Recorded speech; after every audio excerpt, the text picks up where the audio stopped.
Móntate en la onda de las finanzas, del emprendimiento, de las ideas. En fin, no te bajes de la onda empresarial. Bajo la conducción de José Miguel Monagas y con la participación de la Cámara de Industria y Comercio del Estado Mérida. Onda Empresarial, Mérida, en la onda del emprendimiento. Apreciados oyentes, reciban saludos de todos quienes a esta hora hacemos posible Onda Empresarial Mérida en la onda del emprendimiento. Vamos a trabajar con todas y todos ustedes. En esta oportunidad, Jorman Ramírez en la grabación y en la edición de este espacio. María José Contreras en el control del sonido y un servidor, José Miguel Monaga, certificado 42.944 y 16.363 del Colegio Nacional.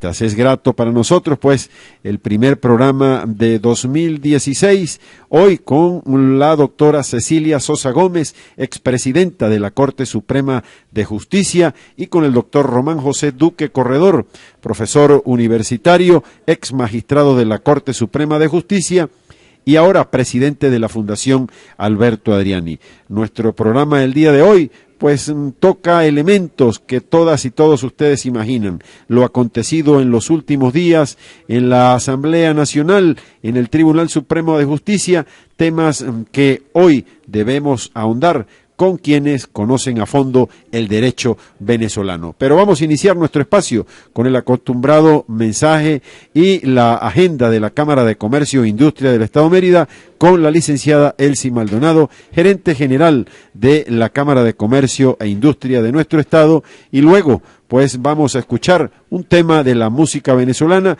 para el retorno, entrar con el doctor Román Duque Corredor y luego con la doctora Cecilia Sosa Gómez. Así que los invito pues a escuchar Onda Empresarial, porque siempre Mérida está en la onda del emprendimiento a través de Onda 105.3 y de www.paladaresmundo.com.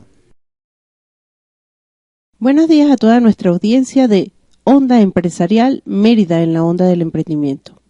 En el día de hoy vamos a dar lectura al acuerdo de duelo de nuestro presidente honorario de la Cámara de Comercio e Industria del Estado Mérida, don Alirio Bazán. La Cámara de Comercio e Industria del Estado Mérida, considerando que el día 14 de enero de 2016 falleció en la ciudad de Mérida el distinguido empresario don Alirio de Jesús Bazán, que en paz descanse.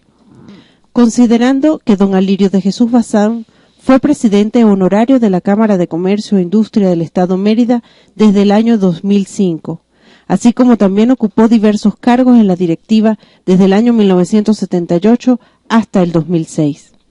Considerando que su lamentable desaparición física enluta a honorables familias merideñas. Considerando que don Alirio de Jesús Bazán fue un hombre íntegro, de sólidas y aquilatadas virtudes, apegado a valores éticos y morales, abnegado padre de familia, apasionado de su trabajo, el cual desarrollaba con excepcional acierto, minuciosidad, dedicación y esmero en las diversas áreas que su quehacer empresarial. Apasionado de su región y de su país, por los cuales no escatimaba esfuerzos, iniciativas y aportes. Su vida se caracterizó por su vocación de servir, por su dedicación gremial, por sus profundas convicciones democráticas y por su sueño talentoso, con destacada capacidad gerencial. Amigo ejemplar, leal, sincero, fraternal y consecuente. Su don de gente, calidad humana y aportes al progreso y desarrollo de esta región dejan una huella indeleble en el seno de nuestra institución. Acuerda, primero, sumarse al duelo que embarga a su esposa, señora Gisela de Bazán, a su madre y a sus hijos y demás miembros de la familia Bazán. Segundo, decretar 8 días de duelo en el seno de nuestra institución. Tercero, hacer entrega del presente acuerdo a sus familiares y difundirlo entre todos nuestros afiliados. Cuarto, hacer actos de presencia en las exequias y depositar una corona de flores naturales ante el féretro que guarda sus restos mortales. Dado, firmado y sellado en el Salón de Sesiones de la Junta Directiva de la Cámara de Comercio e Industria del Estado Mérida a los 15 días del mes de enero del 2016. Por la Junta Directiva, arquitecto Marcos Delgado Monascal, presidente, señor Gustavo Valecillos, vicepresidente. Extendemos nuestro más sentido pésame a toda la familia Bazán por la desaparición física de don Alirio, a quien mucho cariño le teníamos en nuestra Cámara de Comercio. Continuando con las actividades que tenemos programadas para esta semana, tenemos que el día miércoles 20 de enero a las 2 de la tarde se estará dictando un taller o una charla sobre la declaración de impuestos sobre la renta año 2015 a cargo de los funcionarios del CENIAT. Esto no tiene ningún costo y están todos cordialmente invitados para despejar las dudas que puedan tener al respecto. De igual manera, los días 21 y 22 de enero del 2016 se estarán realizando los talleres laborales sobre obligaciones legales y cálculos laborales. Esto estará a cargo del conferencista y profesor Dr. Frederick Cabrera, quien es egresado de la Universidad Católica Andrés Bello con especialización en todo lo que es el área laboral y profesor de la UCAP. Este taller tiene un costo cada uno por separado de 2.500 más IVA para nuestros afiliados y de 3.500 más IVA para los no afiliados y público en general. Quienes realicen los talleres, ambos, tienen un descuento del 10%. Las inscripciones están abiertas en la Cámara de Comercio y ya quedan pocos cupos para que todos los profesionales interesados en esta área lo puedan aprovechar. Además, estamos organizando algunas charlas y conferencias, ya estamos haciendo todos los contactos en materia tributaria, por lo cual estaremos informando al respecto en nuestros próximos programas. Recuerden que para cualquier información se pueden comunicar a nuestros teléfonos el 0274-271-3267, 271-3855, nuestra página web www.camaradecomerciodemerida.com, nuestra cuenta Twitter @comerciomérida. Cualquier información, estamos completamente a la orden en nuestras oficinas administrativas ubicadas en la zona industrial Los Curos. Es un honor recibir de nuevo al doctor Román José Duque Corredor, profesor universitario, ex magistrado de la Corte Suprema de Justicia y actualmente presidente de la Fundación Alberto Adriani, quien de nuevo está con nosotros en la ciudad por motivos profesionales de los cuales vamos a conversar con él en esta mañana. Así que, doctor Duque, bienvenido a Onda Empresarial, agradecido por aceptar nuevamente la invitación para hablar de tantos temas que tenemos que tocar en este inicio del año 2016. El problema no es que lo político influye en lo jurídico, eso siempre ha sido una regla histórica. El problema ciertamente es cuando lo político no respeta lo jurídico. Y aquí debe señalarse que hay un hecho político importante que tiene implicaciones jurídicas determinantes, como fue la elección del 6 de diciembre, que no solamente fue una elección para renovar la Asamblea Nacional, sino una manifestación clara, popular, de un cambio político, comenzando por el Poder Legislativo, porque el pueblo consideró que el Poder Legislativo es de tanta importancia en razón de sus funciones, de legislar, controlar la administración pública y de someter a procesos de investigación a los funcionarios. Por eso le dio tanta importancia a la Asamblea Nacional, hasta el punto que por primera vez el índice de participación de votantes fue uno de los más altos, y por otro lado la votación en favor de un cambio político fue determinante. Eso es un hecho político, y evidentemente que tiene implicaciones jurídicas. ¿Cuál? Que el cambio político de la Asamblea debía determinar también un cambio de orientación en lo legislativo y en lo jurídico. Y un modelo de Estado de planificación total, centralizado, de un control total de la economía y a una renuncia a la función de legislar a través de una cantidad de leyes habilitantes que se le otorgó al presidente Chávez y después al presidente Maduro. La Asamblea Nacional se redujo al mínimo como poder del Estado. Ya viene un efecto determinante del 6 de diciembre, que es que el pueblo quiere que el Poder Legislativo sea Poder Legislativo y no sea un poder subordinado. Primera consecuencia jurídica, la independencia del Poder Legislativo. Ese fue el planteamiento del electorado. Pero ¿qué pasa? Cuando el resultado electoral fue adverso al gobierno, ya lo político se impone frente a lo jurídico, que era respetar la mayoría popular en el sentido de la votación que determinaba un cambio, que era en el fondo un rechazo a la Asamblea Nacional. La Asamblea Nacional de la época sabía que había sido rechazada y no podía seguir legislando como si las cosas no hubieran cambiado. Por eso adelantó un procedimiento que no había terminado, como fue la elección de los magistrados, de manera de que no se cumplieron los actos principales, ni las etapas, ni formalidades esenciales, y mucho menos los plazos, para que antes del 23 de diciembre, o finales de diciembre, se designaran 13 magistrados y 26 suplentes. Obviando plazos, obviando impugnaciones, obviando la consulta formal de un preseleccionado con el poder ciudadano y obviando la opinión de la ciudadanía. Evidentemente que ya ahí lo político suprimió lo jurídico y ya evidentemente comienza un debilitamiento de la institucionalidad antes de la asunción de la nueva Asamblea Nacional. ¿Qué hace la Asamblea Nacional? Primero, con esa mayoría determinante, pues comienza a revisar algunos actos que hizo la Asamblea Nacional ya feneciendo su periodo anterior y plantea como tesis política la necesidad de revisar, entre otras cosas, la designación de los magistrados. Cosa que puede hacer, porque quien nombra y designa puede revisar qué procedimiento se siguió para elegir. No se está planteando que se destituya a los magistrados. No es un procedimiento de sanción ni de calificación de falta.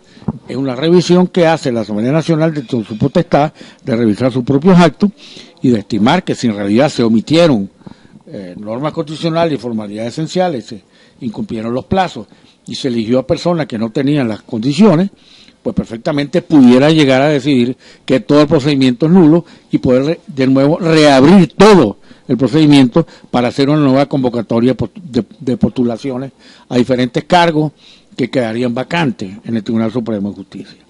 Evidentemente comenzamos el año con un gran debate político, donde lo jurídico pasa a un segundo plano, pero donde ciertamente debe imponerse lo jurídico tarde o temprano, más allá de los intereses políticos. Doctor Duque. Sale este micrófono.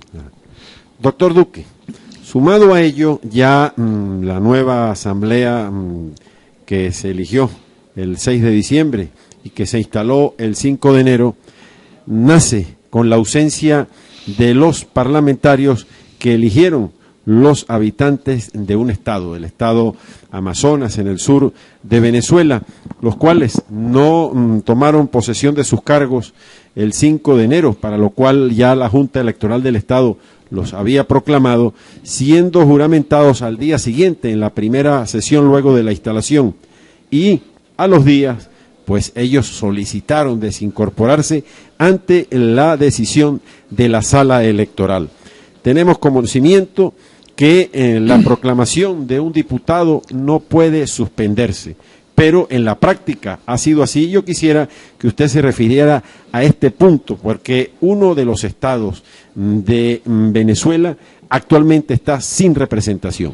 Yo creo que es bueno señalar un poco la cronología de los hechos para entender cuál es el tema que está en juego. Primero se producen las elecciones del 6 de diciembre, la oposición, la Mesa de la Unidad Democrática, gana. De 4 diputados gana 3, uno de ellos representación indígena por mayoría determinante. Luego la Junta Electoral del Estado Amazonas proclama como diputados por lista y por circuito, antes de que estos diputados hicieran valer su condición para incorporarse a la Asamblea.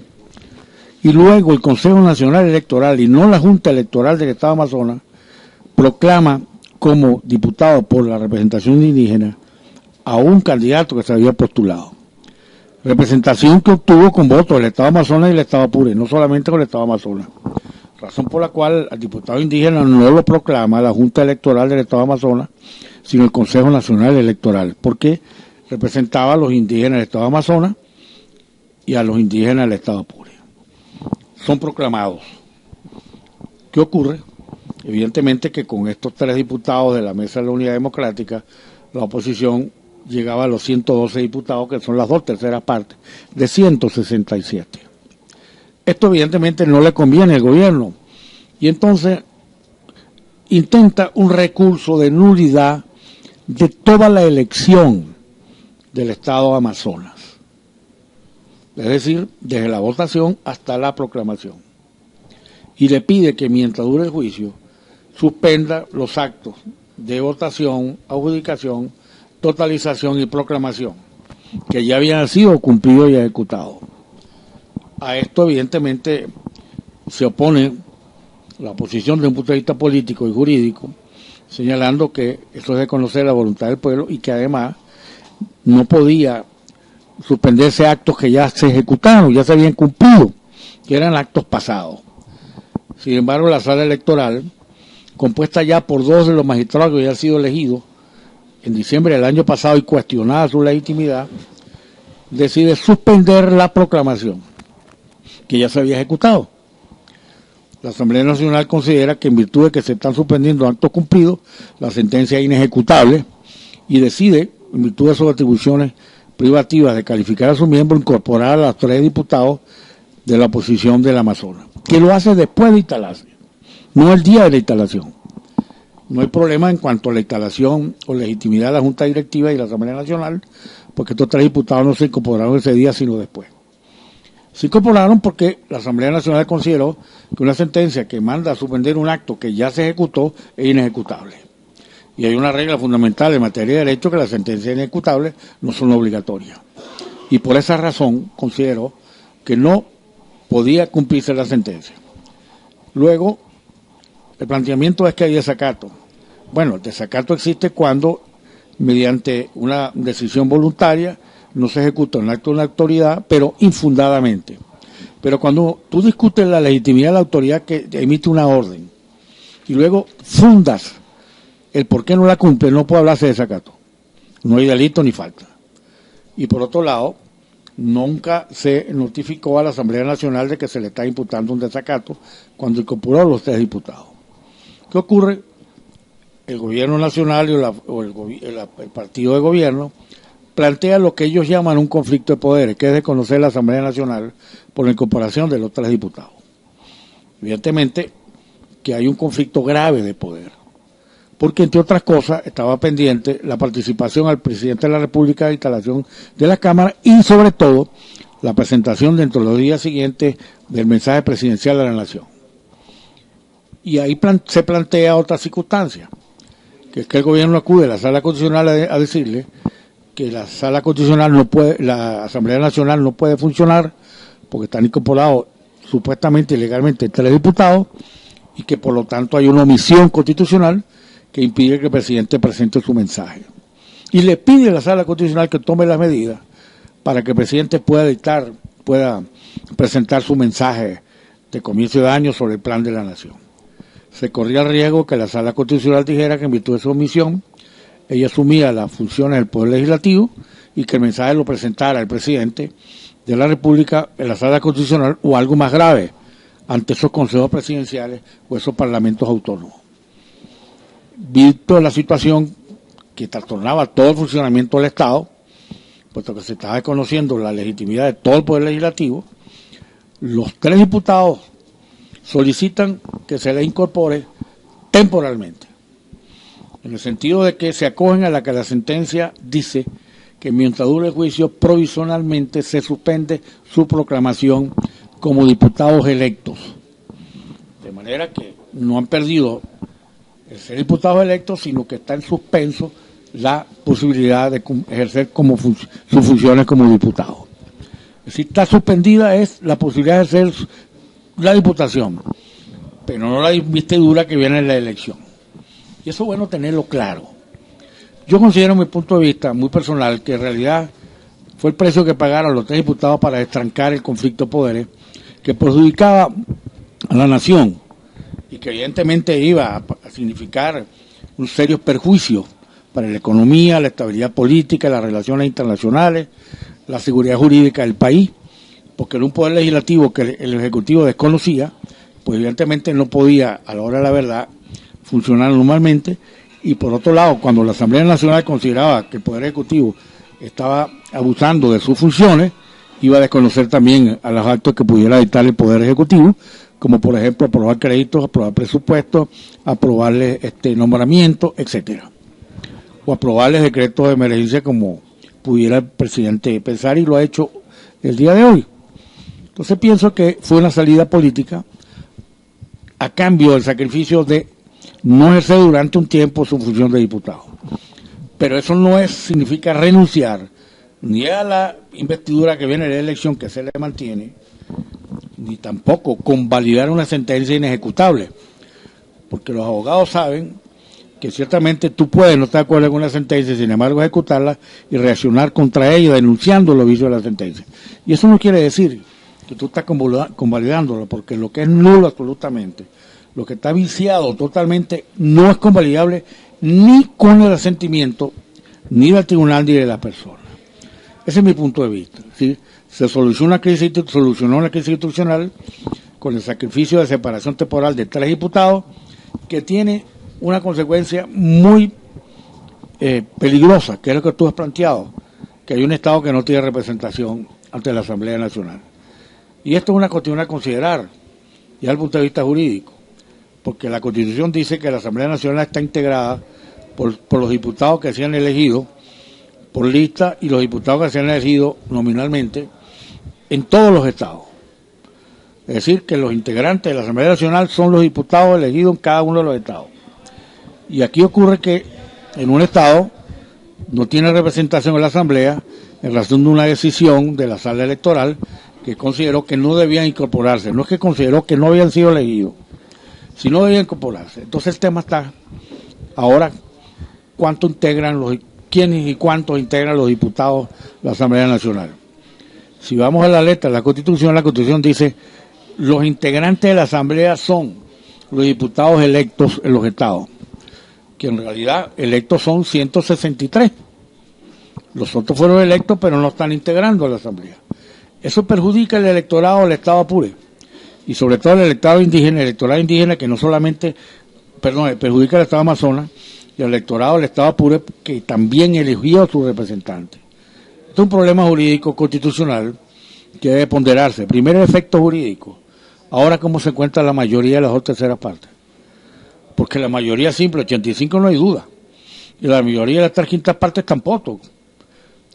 Ahora, ¿cuál es la mayoría de las 2/3 partes de los integrantes de la Asamblea? ¿Cuántos las integran? Por decisión de la sentencia, 163. Consecuencia, las 2/3 partes son 109. Si es así, la oposición todavía conserva la mayoría de las 2/3 partes. Doctor Duque, hace pocos días, densos e importantes sectores del país han visto con sumo agrado el que se hayan agrupado en el bloque constitucional los más destacados juristas de Venezuela, entre los que usted pues se cuenta junto a la doctora Cecilia Sosa Gómez, el doctor Jorge Rosell, Blanca Rosa Mármol de León, Alberto Arteaga Sánchez, Carlos Ayala Corao, Ramón Escobar León, y un buen número pues de abogados destacados a lo largo de su vida profesional. Este bloque constitucional que ustedes pues, en el cual ustedes se han agrupado, tiene dentro de sus objetivos el de servir como voz de denuncia y de análisis también de la situación que se puedan atentar contra el orden constitucional del país. Pero yo quisiera pues que usted ahondara un poco pues en los objetivos fundamentales, generales, que ha agrupado a tan importantes profesionales del derecho venezolano. Yo te respondería con esta reflexión. El cumplimiento o no de la Constitución no es un problema solo de los tribunales ni de los políticos, sino de los ciudadanos. Y la filosofía de la orientación de este movimiento, que nosotros llamamos Bloque Constitucional de Venezuela, es practicar lo que podría ser una Contraloría Ciudadana Constitucional. La Constitución establece que todos tenemos el deber de velar por el cumplimiento de la Constitución y el deber de hacer lo que creamos conveniente para restablecer la vigencia de la Constitución cuando esté violada o desconocida. Y sobre esa filosofía hemos promovido un movimiento que va a practicar, por un lado, una Contraloría correctiva, es decir, va a hacer denuncia de la violación de la Constitución, y por otro lado una Contraloría preventiva de advertir los posibles vicios e inconstitucionalidades que pueden ocurrir de adoptarse de determinadas decisiones políticas sin guardar la normativa constitucional. Pero además va a promover debates sobre las posibles enmiendas o reformas constitucionales necesarias para materializar el cambio político que el electorado quiso el 6 de diciembre con el cambio del Poder Legislativo. Que no solamente era renovar la Asamblea Nacional, sino que se fuera un cambio legislativo examinando los obstáculos del por qué la institucionalidad que está prevista en la Constitución no se cumple. Y por esa razón este movimiento, que comenzó por los abogados, ¿por qué por los abogados? Bueno, los abogados constitucionalmente son miembros del sistema de justicia. La Constitución, artículo 253, dice que los abogados integran el sistema de justicia. Y como tal tenemos la obligación, el deber y el derecho de poner nuestro criterio respecto al funcionamiento del sistema de justicia, uno de los cuales es la falta de independencia del Poder Judicial, que hace que no se pueda garantizar la integridad y la vigencia de la Constitución. Pero hemos comenzado a promover de un nivel que ciertamente consideramos que puede servir como de soporte, que es la credibilidad de sus integrantes. Y por eso hemos promovido el movimiento convocando a exmagistrados, profesores universitarios, rectores, decanos, exfiscales, jueces, exjueces, abogados, colegios de abogados. El manifiesto de promoción son alrededor casi de 100 abogados, juristas, profesores, exmagistrados, exjueces, fiscales, donde se sientan las grandes líneas de acción de este bloque constitucional, que tiene una característica que es un movimiento federalizado. Por eso, entre otras cosas, los motivos de venir a Mérida, aparte de compartir la tertulia de los martes de los señores rectores y tratar ciertos temas de interés nacional, es promover entre el gremio de abogados y el colegio de abogados la constitución del bloque constitucional del Estado Mérida. Y por lo tanto, desde ya invito a exmagistrados, exjueces, fiscales, profesores universitarios, decanos de decanos, colegios de abogados, sociedades gremiales de abogados en el Estado de Mérida, a que promuevan el movimiento de constitución en el Estado de Mérida del bloque constitucional. Y que luego mediante unos convenios, porque no es una jerarquía lo que se establece en la coordinación nacional y los bloques estadales, se establezca una especie de federación. Es decir, que va a haber total autonomía en los bloques estadales para que estudien los problemas constitucionales que pueden afectar al Estado de Mérida. Por ejemplo, el cambio del nombre del Estado Mérida al Estado Bolivariano, el Estado Mérida, que supone históricamente, si se respetó la historia tradicional y republicana de Mérida, que nunca renunció a ser llamado el Estado Mérida sin ningún otro calificativo, siendo sin necesidad del Estado más bolivariano de todo, sin que lo califiquen a ti, porque aquí fue cuando primera vez se reconoció al Libertador como tal y donde primera vez se creó la hacienda pública del Estado con los aportes de la futura República Independiente, con los aportes que hicieron las familias, donde primera vez se engrosaron con contingentes de militares venezolanos con un grupo de jóvenes merideños. Que Mérida no necesitaba que una ley dijera que era bolivariano. Lo que es bolivariano se siente, se practica y se ennoblece. Bueno, problemas como ese, otro. Problemas, por ejemplo, de la organización que puede haberse establecido con algunas leyes estatales o leyes nacionales que dificulten el desarrollo de parte del Estado, por ejemplo. El tema universitario. El tema universitario es un tema muy vinculado a Mérida. Yo creo que uno de los temas a estudiar acá es el punto de vista de la legislación que se ha dictado en materia de universidades, para ver qué es necesario revisar o a ver qué es necesario dictar para que verdaderamente exista un régimen universitario basado en la autonomía. Es decir, motivar a los juristas del Estado a que creen un movimiento que yo he llamado de Contraloría Ciudadana Constitucional, de que practique el control correctivo, el control preventivo y de asesoría cuando se le llame. Porque una de las cosas que hemos planteado nosotros es que no somos entrometidos ni metiches. No vamos donde no nos llamen, vamos donde nos llamen y pedimos que nos llamen donde tienen que llamarnos. Desde ese punto de vista, somos una organización privada, no política. Ninguno de los que estamos en la Coordinación Nacional aspiramos a cargos de alcaldes, gobernadores, ni magistrados, ni defensor del pueblo, ni fiscal. Muy importante que eso nada de eso. Es muy importante. Una de las condiciones para entrar a la bloque constitucional a nivel nacional es que no se declare bajo juramento que no se va a aspirar a ninguna posición. Desde ese punto de vista ya hemos hecho contacto con el Estado de Mérida. Mañana tenemos una reunión, un desayuno con abogados. Esta tarde vamos a promover una idea. De verdad que invito a mis colegas, comenzando por los abogados, para crear el bloque constitucional de Venezuela y a la sociedad civil que después crean los capítulos de participación ciudadana que vamos a crear a nivel nacional y a nivel de cada estado. Doctor Duque, también dentro de esas actividades que se están iniciando con el año, con este nuevo año, pues no hay duda que otra de las tareas es continuar con ese trabajo fundamental que viene ejerciendo la Fundación Alberto Adriani bajo su presidencia y con la colaboración de importantes amigos de SEA, amigos de Alberto Adriani, de profesionales destacados. En lo inmediato, para comenzar el año, ¿qué actividades tiene la Fundación en el recorrido pues que usted está haciendo en esta ocasión por Mérida? Hay dos aspectos, actividades propiamente conmemorativas, los 50 años de la creación del municipio Alberto Adriani. Estamos programando un acto en el 12 de febrero, en el Vigía, un acto donde además de celebrar la creación del municipio, pues algunas propuestas que puedan hacerse para fortalecer la idea inicial de crear en ese piedemonte andino, la tierra llana, bajo el eje panamericano, una entidad política territorial que dé soporte a un crecimiento, a un polo de desarrollo.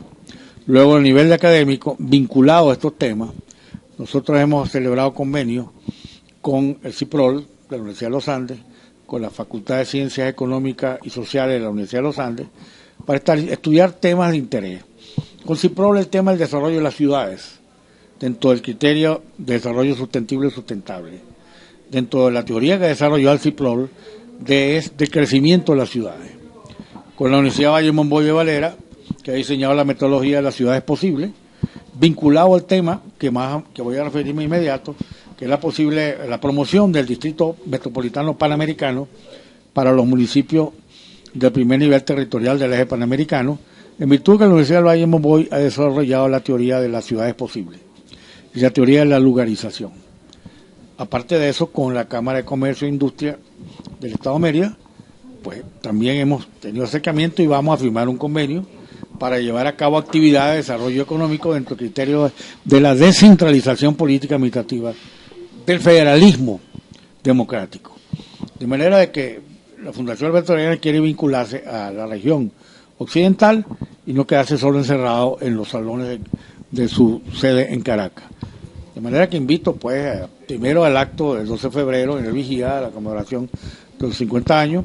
Estén atentos también a una serie de actos y foros que vamos a hacer sobre la promoción o propuesta de la creación del Distrito Metropolitano Panamericano, que está planteado en primero a la creación de un nivel de segundo grado que agrupe a los municipios del eje panamericano del Estado de Mérida, pero con la visión más integral de integrar también a esa estructura del Distrito Metropolitano Panamericano municipios de estados vecinos que son tributarios de los servicios que presta el Vigía, de manera de que sin perder su autonomía y sin que ese movimiento separatista del Estado Táchira o del Estado Zulia se integren a una entidad territorial como el Distrito Metropolitano Panamericano, al igual que el Distrito Metropolitano de Caracas, donde junto al Distrito Capital conforman la base del Distrito Metropolitano los municipios Chacao, Baruta, Petare y El Hatillo del Estado Miranda, sin que se separen del Estado Miranda.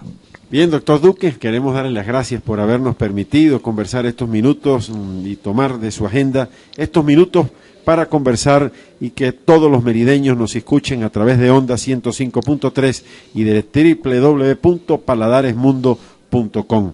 En lo inmediato pues estaremos pendientes desde la Cámara de Comercio e Industria y desde nuestra emisora de este evento que se dará el 12 de febrero en el Vigía, porque queremos acompañar ese trabajo tesonero que ustedes vienen haciendo, impulsar como merideños el trabajo, pero sobre todo la acción para llevar adelante todos estos proyectos que desde el pensamiento de Alberto Adriani, ahora en la Fundación Alberto Adriani, están llevando ustedes, por lo cual pues nos sentimos muy orgullosos como merideños. Muchísimas gracias, doctor. Antes de pedirme, quisiera que le transmitiera mi agradecimiento al arquitecto Marcos Delgado por esta nueva oportunidad y que ciertamente espero compartir con él muchas más estas actividades, tanto de interés de la Cámara de Industria y Comercio del Estado de Mérida como de los propósitos de la Fundación Alberto Adriani.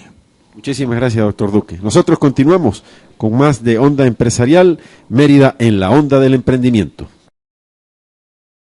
Y bien, apreciados amigos, continuamos nosotros a través de Onda 105.3, la superestación, y www.paladaresmundo.com en Onda Empresarial, Mérida en la onda del emprendimiento, programa de la Cámara de Comercio e Industria del Estado de Mérida. Ahora vamos a conversar con la doctora Cecilia Sosa Gómez. Ella fue magistrada, presidenta de la Corte Suprema de Justicia y hoy se encuentra con nosotros en Mérida en un trabajo que en Venezuela seguramente lo va a agradecer. Hace muy pocos días un grupo de destacados abogados, destacados juristas del país, pues se agruparon en el bloque constitucional y se han dado a la tarea de promocionar esta organización que ya el doctor Duque nos adelantó, no tiene ningún tipo de aspiración política de sus miembros. Es una de las condiciones pues previas a formar parte, porque está agrupada por abogados, profesores universitarios, ex jueces, ex fiscales, directivos de los colegios de abogados, y persiguen un fin que es el de ser voz de denuncia, así como analizar las situaciones que puedan atentar contra el orden constitucional del país. Bienvenida, doctora Cecilia Sosa, y para nosotros en Mérida es muy grato contar con su presencia y desde ya le damos la bienvenida. Bueno, muchas gracias por la oportunidad, por poder conversar un rato sobre este movimiento, porque en realidad yo creo que es un movimiento de movimientos, y en particular te quería destacar también lo interesante de que nos ha parecido que los abogados tenemos una responsabilidad ineludible. Quién sabe si hubiéramos lanzado este movimiento hace 2 años, 3 años, el abogado se hubiera sido un poco más reservado el hecho de sus clientes. Los clientes no necesariamente les gusta que su abogado esté, digamos, opinando fuera del escritorio, aún opiniones de naturaleza jurídica. Sin embargo, fíjate, los sectores han sido también tan golpeados por la violación a los derechos de propiedad, los derechos, digamos, sociales, los derechos individuales, los derechos políticos, que hoy en día al contrario, yo creo que más bien la clientela de un abogado le gusta que su abogado tenga un dominio mayor del tema constitucional y de la preservación del texto constitucional. De manera que este movimiento es así. Ahora que te oí la palabra emprendedor, pareciera que los abogados nos hemos transformado también en los emprendedores de la protección de la Constitución, ¿no? Y eso de verdad creo que llama la atención, genera adhesiones, y esperemos que también sintamos que el rol del abogado aquí también es un rol ciudadano. Es decir, también exhortar a la ciudadanía en la defensa de sus derechos, en no sentir que los poderes públicos están para resolverles sus problemas, porque los problemas de la gente son derechos insatisfechos, no son realmente problemas. Los problemas los tienen los poderes para resolver la satisfacción de esos derechos. Y el día que nosotros como ciudadanos entendamos eso, nuestra exigencia por los derechos será mucho más fuerte, mucho más consistente, mucho más de opinión pública de lo que ha sido hasta ahora. Pero desde el bloque yo espero que esa defensa de la Constitución iniciada por abogados también se amplíe a un control ciudadano del cumplimiento de la Constitución y de sus propios derechos. Doctora Sosa, le correspondió a usted durante un buen tiempo pues ser juez como abogada de la República, pero le correspondió presidir uno de los poderes. Entonces eran tres los poderes en el país: el ejecutivo, el legislativo y el judicial. Vino la nueva constitución, la vigente, la de 1999, y se ampliaron a 5 los poderes. Pero quisiera ahondar en que en los últimos años hemos escuchado aquella frase: dentro de la Constitución nada, fuera todo dentro de la Constitución, fuera de ella nada. Y realmente hemos visto los venezolanos en los últimos días, comenzando este año 2016, que realmente eso no es así. Tal vez una de las actividades que les va a corresponder desde este bloque constitucional es la defensa de la Constitución, pero realmente hacerlo de esa manera. Sí, yo creo que has tocado un punto sumamente trascendente, que es la lucha también por la autonomía de las ramas del poder público y, quién sabe, viéndonos como abogados, la autonomía del sistema de administración de justicia, sacar la política de la administración de justicia. Yo por mi experiencia te puedo decir que no es fácil. Todo político pretende que la justicia le favorezca, todo político pretende que la justicia siempre le dé la razón, que nunca se equivoque, que todos sus actos son perfectos. Y por mi experiencia te puedo decir que eso no es así. La administración también se equivoca, la administración comete irregularidades, la administración puede entrar en escenas de corrupción, la administración puede no ser eficiente, la administración puede no tener políticas públicas que satisfagan los derechos. De manera que encontrar, quién sabe, es un desafío que tiene el bloque constitucional en ese sentido, es al menos arrancar con la autonomía del Poder Judicial, porque si hay autonomía del Poder Judicial, el resto de los poderes que tienen un contenido político, como es la Asamblea, que es el poder político por excelencia, y también el Poder Ejecutivo, las cosas van a empezar a cambiar en el país. Por eso la responsabilidad de esta Asamblea Nacional, que se desprende de tu pregunta, que me parece muy trascendente, que es lo siguiente.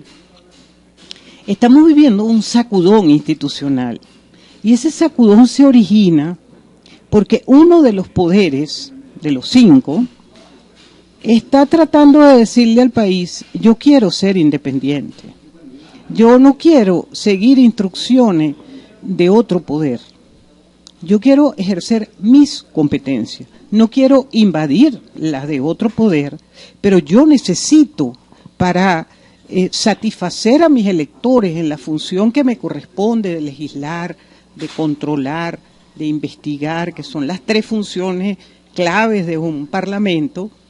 Yo necesito mi independencia. No puede ser que el Poder Ejecutivo me esté coaccionando, me esté utilizando otro poder, en este caso el Poder Judicial, la Corte Suprema de Justicia, para restringir, para anular decisiones, para paralizarme por el hecho de que el gobierno haya perdido la mayoría en la Asamblea Nacional. El día que un diputado que haya llegado a la Asamblea por el PSV, o un diputado haya llegado a la Asamblea por el bloque de la Unidad, sepa que a mí, Cecilia Sosa, me representa por igual uno y otro, ese día tendremos una Asamblea Nacional que esté interesada en los problemas de los venezolanos y no en los problemas de los partidos políticos.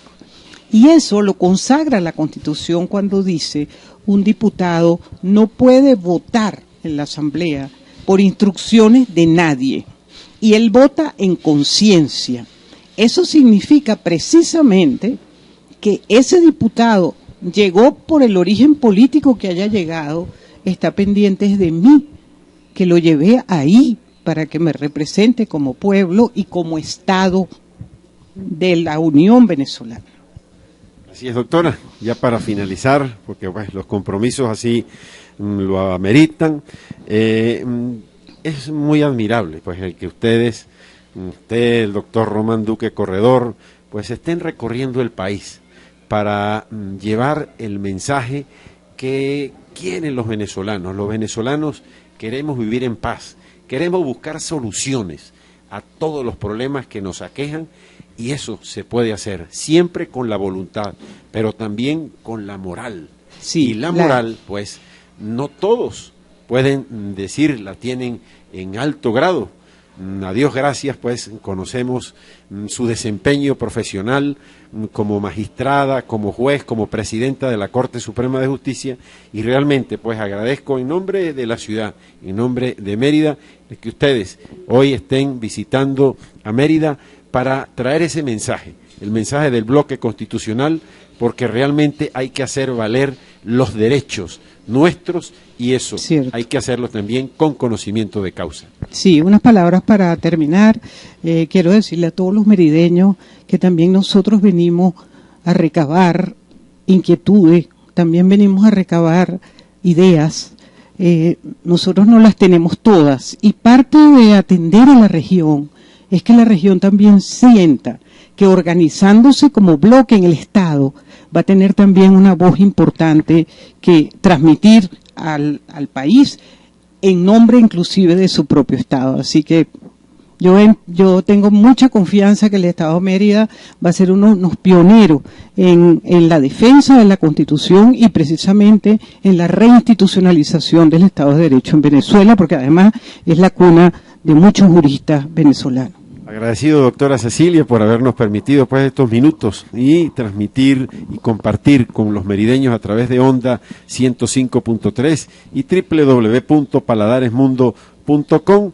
Grato pues, de nuevo le reiteramos ese agradecimiento por su presencia acá en la ciudad, reiterándoles para una nueva oportunidad que quisiéramos pues ahondar en temas tan importantes para todos los venezolanos. Muchísimas gracias de nuevo. Gracias a ustedes, amigos, pues como de costumbre, agradecidos por la audiencia, siempre en Onda Empresarial, Mérida en la onda del emprendimiento. Muchísimas gracias a todos por su compañía. Móntate en la onda de las finanzas, del emprendimiento, de las ideas. En fin, no te bajes de la onda empresarial. Bajo la conducción de José Miguel Monagas y con la participación de la Cámara de Industria y Comercio del Estado Mérida. Onda Empresarial, Mérida, en la onda del emprendimiento.